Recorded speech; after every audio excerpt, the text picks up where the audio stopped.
నవగ్రహాలకు ప్రతిరూపాలే ఈ నవధాన్యాలు ఆ చంద్రుని ధాన్యం బియ్యమే గదా పెళ్లి తలంబ్రాలు మనువుకు మూలం మనసైతే ఆ మనసుకు చంద్రుడు అధిపతి ఈ అనుబంధంతో బియ్యం పొందెను అక్షింతలుగా ఆకృతి ఆ వేడుకలన్నీ చూడాలంది శ్రావణ మాసం శ్రావణ మాసం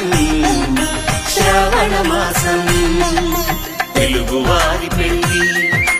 ఇలా వైకుంఠమే మళ్ళీ